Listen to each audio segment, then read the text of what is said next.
A mystery that cannot be explained. An enigma that defies reason. A surprising and unexpected answer. To encounter such a mystery firsthand may change your life forever. Face to face with the greatest riddles of the ages, the world's most profound mysteries reach out and touch your life in ways you never imagined possible.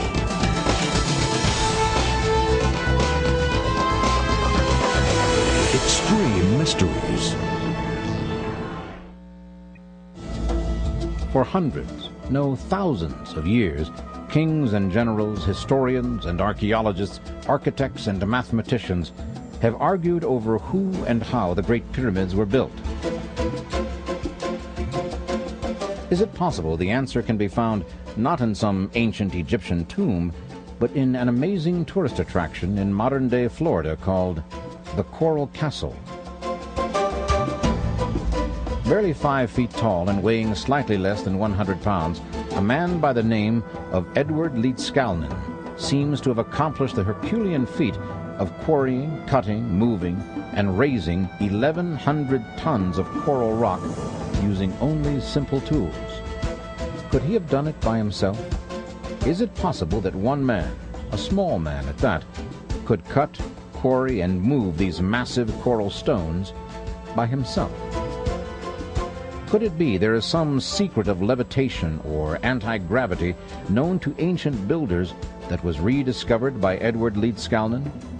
How could one man cut and set this 9-ton coral gate so precisely that even today a child can move it with one finger? The answer will amaze you. Coral Castle is perhaps America's most intriguing mystery.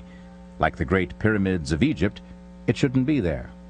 But there it is, welcoming visitors every day into its unusual confines and its unbelievable history.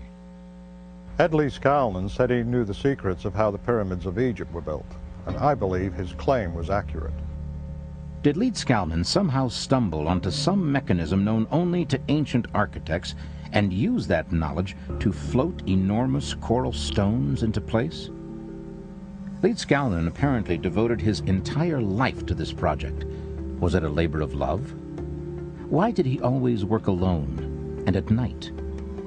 What was the great discovery he worked so hard to protect?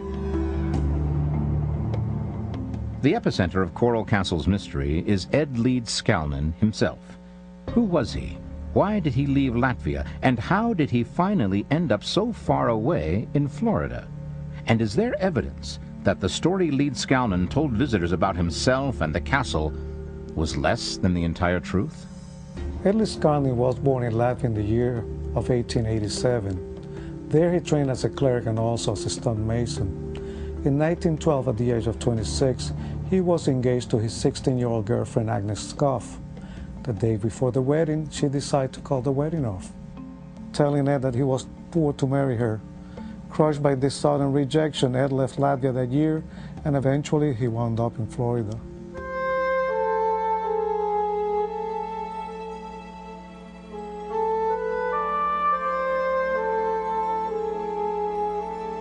He constructed the Coral Castle as a future home for him, Agnes, and their children.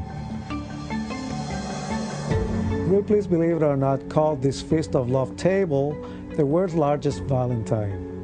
Ed called this the Grotto of the Three Bears, where the children would play, and he created this repentance corner where their naughty children could be punished.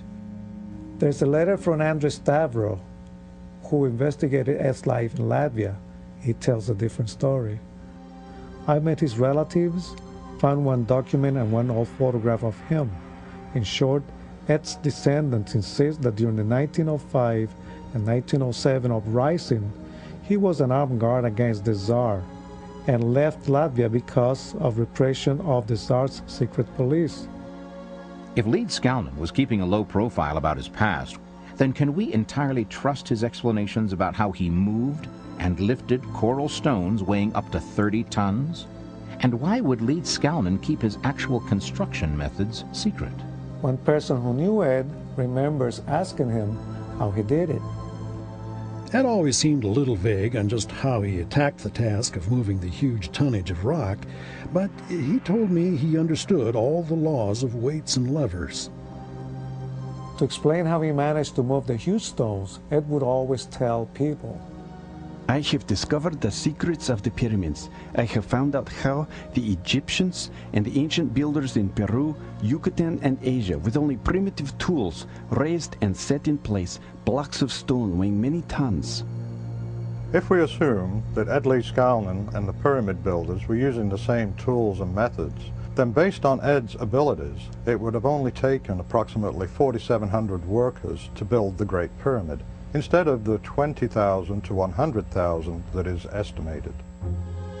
This photograph seems to show Lead Skalnin using a chain hoist on a tripod structure to lift the coral blocks. Indeed, many people who knew Ed Lead Skalnin believe he moved those blocks with simple, conventional tools, though no one actually saw him work. In order to prove the methods of construction that Lead Skalnin used, we'd have to replicate the more difficult aspects of the work. Lead Skalnin might have been able to hoist the 6-ton blocks for the wall with conventional mechanical tools. But that does not explain how he raised the 23-ton obelisk, or especially this 30-ton block in this wall, all by himself and only with a 10-ton chain hoist. One of the most amazing aspects of this mystery is its complete accessibility. The castle is, after all, open to the public. So has anyone ever tried to move any of Lead Skalnin's structures with conventional tools? Or tried to figure out how many people would be needed to do the job? One of Ed's most remarkable works is the 9-ton door. It's so perfectly balanced on an all-mill shaft that incredibly it will open to the push of one finger. In order to repair the door in 1986, Coral Castle had to hire a 6-man crew with a 20-ton crane to move the door and make the needed repairs. And after the repair, the door was no longer as perfectly balanced and positioned as when Lead Skalnin constructed and placed it by himself. So how did Lead Skalnin do it? And just how much did Lead Skalnin want the world to know? Can we discover any clues to his secret building methods in the papers and booklets he wrote? In his booklet on magnetic current, Lead Skalnin said that all matter consisted of individual magnets. He believed that magnets from the middle of the Earth attracting objects containing both North and South Pole magnets cause gravity. Is it possible that Lead Skalnin somehow figured out how to turn off gravity using his unconventional ideas about the nature of all matter? But isn't a world without the law of gravity really an impossibility? I was baffled about the nature of anti-gravity until a colleague asked me to describe it. I said that it was a means by which objects could be lifted. And then I realized that we were already applying anti-gravitational techniques in our everyday life. Like getting out of bed in the morning, or an airplane, rocket, and forklift are all devices to overcome gravity. So I asked myself, what if there's no such thing as gravity? If, as Lead Skalnin claimed, all things, all matter consists of individual magnets, could the known properties of magnetism explain gravity? Then I began to speculate that Lead Skalnin was creating anti-gravity by simply flipping the magnetic poles in his coral blocks so they would match and therefore repel the magnetic polarity of the Earth. The flywheel in Lead Skalnin's tool shop consists of bar magnets set in cement. It is mounted on a 4th-row camshaft. But this photo of Lead Skalnin with his hand on the crank may not represent the entire operation. It is possible that there was a reciprocating engine attached to the crankshaft so that Ed could walk away and leave the flywheel running. I believe also that it became part of a radio transmitter. This photo of Ed Lee Skalnin working shows him lifting a coral stone with his chain hoist on a wooden tripod. The tripod was made of old telephone poles with a small wooden box on top. Leading out of the box was a wire cable that goes down towards the ground. What was in the box is of course a mystery, but I speculate that it contained radio tuners such as those found in his tool shed. In this other photo, Ed is standing on the crossbars of the tripod. We can see that steps go up one of the poles to the small box. So it seems Lead Skalnin needed access to the box while he was working, perhaps to adjust the tuners. Magnets, flywheels, reciprocating engines, transformers, tripods with mysterious boxes, and radio tuners. How do the pieces of this puzzle fit together? And could the answer be a way to defy gravity and a spectacular end to the energy crisis? With rolling blackouts and gas prices skyrocketing at the pumps, you won't want to miss what comes next.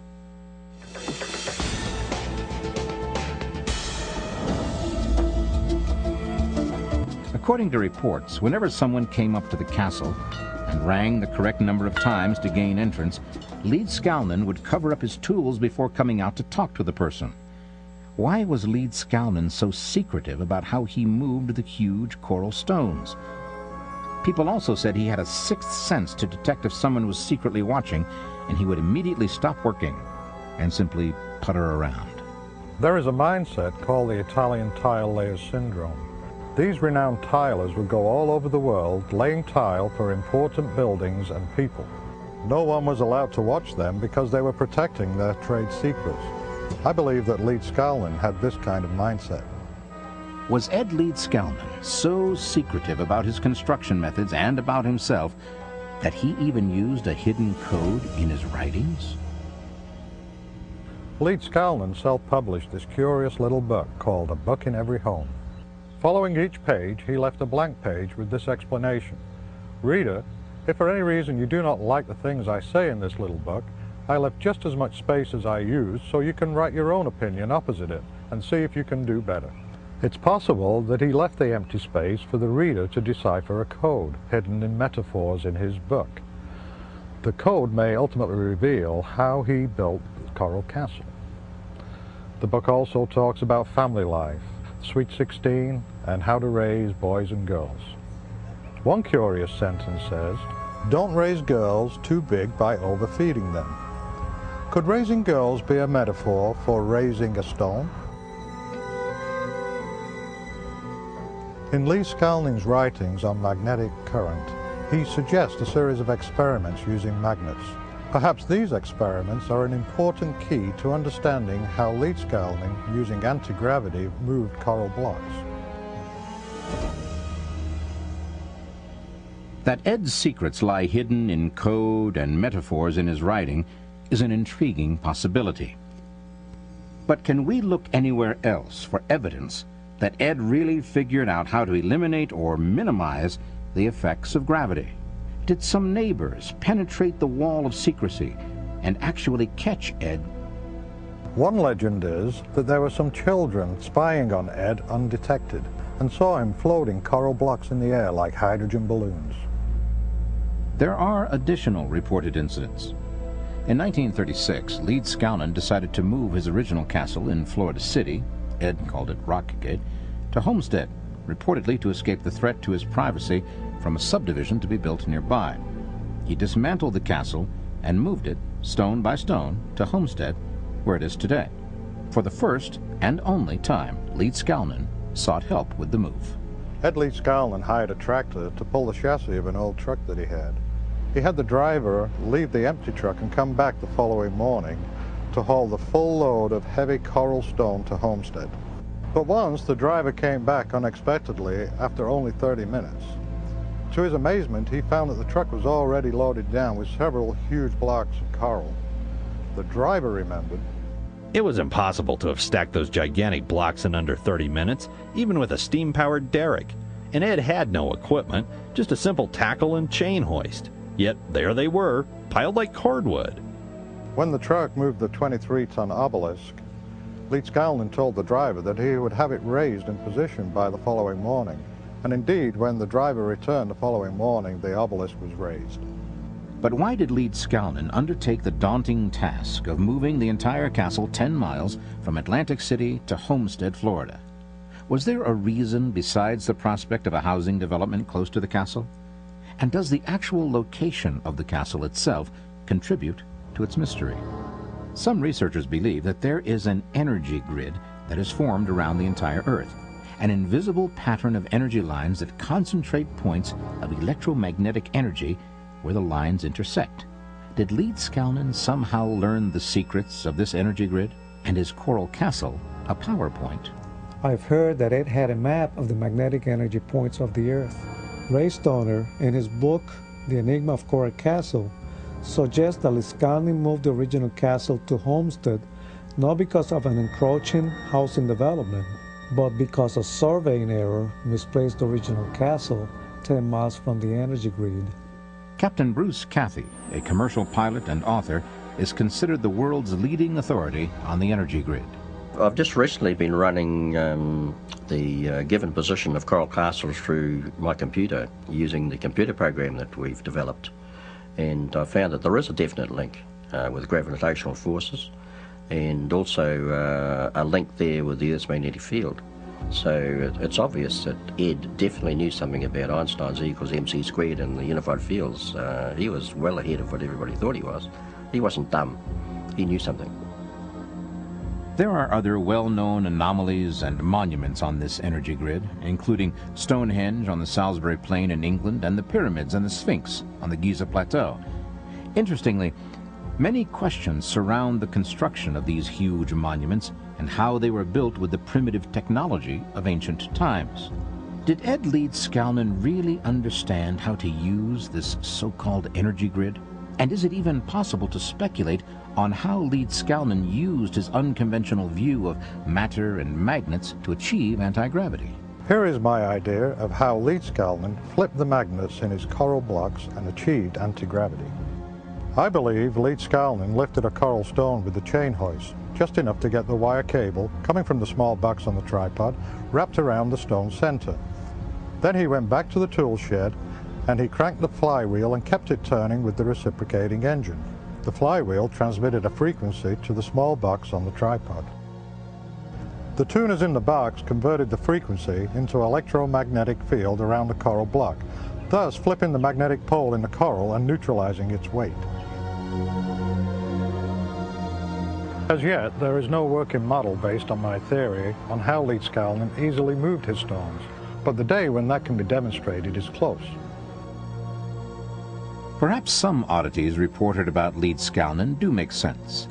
What about the neighbors who reported hearing Leeds-Skalnin singing to the stones? The singing they heard might very well have been the sounds of frequencies coming from the flywheel and the box on top of the tripod as he moved huge blocks. There are a number of tantalizing clues. For example, here in Ed's tool shed are bottles wound with copper wire and a variety of radio tuners. What could be the significance of these objects? I believe Leeds-Skalnin was experimenting to find the frequencies that would work to flip the magnets in the block, and perhaps each block had a different resonant frequency. If all of this, or if any of this is possible, perhaps even some of the structures constructed by Ed Leeds-Skalnin at Coral Castle take on a new significance. For example, isn't it going just a bit far to create a separate room for the punishment of children you don't know if you'll ever have? I discovered that Ed's repentance corner is like a dead sound chamber, where perhaps he listened to different frequencies on his radio tuners. Ed Leeds-Skalnin's construction of Coral Castle seems to elude any explanation based on known science and conventional tools. But what if we open our minds just a little bit? What if it really is possible to eliminate or greatly lessen the effect of gravity? What would the world look and be like with a new science and Ed Leeds-Skalnin's tools? Could it help explain some mysteries from our past? Leeds-Skalnin would appreciate that I'm here at the Florida table, cut into the shape of the state of Florida. He envisioned sitting here with the governor of Florida, along with the legislature, sitting in the rocking chairs discussing important matters. If anti-gravity is the answer to Leeds-Skalnin's construction of Coral Castle, it will be possible to finally know how Stonehenge, the Sphinx, and the Great Pyramid and other ancient monuments were constructed, all unexplained by the primitive technology of their times. My research shows that the Great Pyramid was a geomechanical power plant that responded sympathetically with the Earth's vibrations, converting that energy into electricity. The Egyptians used the same principles of anti-gravity that Ed Leeds-Skalnin understood and created an unlimited source of clean energy. Could we be talking about an end to the current energy crisis? and an end to rapidly escalating gas prices at the pump. And electric rates at home? Can we stop building costly new power generating plants? There is a small group of scientists in the world that have all this knowledge, and they're using it. We're told in recent days that there's an energy crisis. They're having problems with creating new energy sources. Well, that's not true. The whole of the gravity field is energy, and it'll never run out. Now, all these new energy systems, all you'll have in the house, whether it be an antenna on the roof, a small box full of electrical circuits hanging on the wall somewhere or in a cupboard, and you've got free power. That's all you need. This was done way back in 1931 by Tesla, Nikola Tesla. He took the motor out of a Pierce Arrow car, put one of his electric motors in it, ran a car with the same method. He had approximately about 6 foot of aerial sticking at the back of the car. He had a small box under the dashboard full of electric circuits and a few valves, and he was getting 90 miles an hour out of the thing. Now, I think we can boil this all down to saying that we could have a future with a world with unlimited energy available and with no pollution. And to think now, a man like Ed Leedskalnin, just a small guy like he was, 5 foot tall, and he knew the secrets of anti-gravity. Now, how did he do it? If he can do it, and otherwise fairly uneducated, what would happen if they taught this in our universities? If the dream of a pollution-free world seems like nothing more than a wild fantasy, consider this. A group calling themselves the International Tesla Electric Company is today offering people free electricity to be generated on their own property by a new type of generator that uses the power of magnets. But how did Ed Leedskalnin, a man with only a 4th grade education, come to understand the most complex secrets of the universe?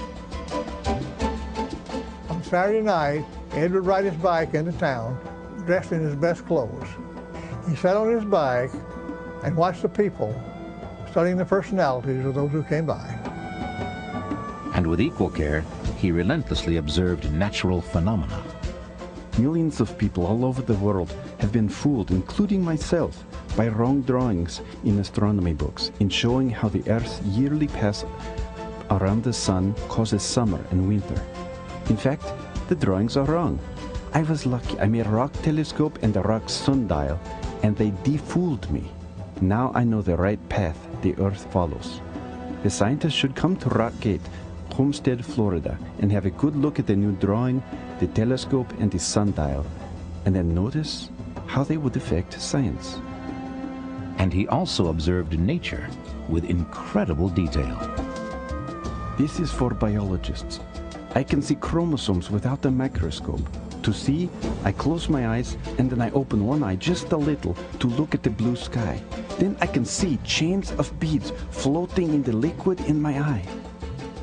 Was it simply Ed Leedskalnin's quiet observation of the world that facilitated his understanding and discoveries about the world?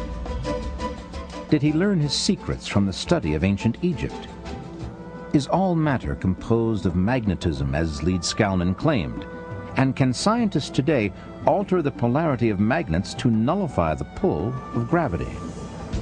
Could it be that ultimately the answer is in an invitation to explore and study things for ourselves? Ed's sign at the castle boldly warns visitors, you will be seeing unusual accomplishments. That is certainly the case. On November 7, 1951, Ed Leedskalnin took a bus to Jackson Memorial Hospital, leaving a sign at the castle, "We'll be right back." A month later, he died quietly in his sleep from cancer. Unfortunately, Ed died without revealing his secrets. The mystery of his spectacular coral castle remains unexplained.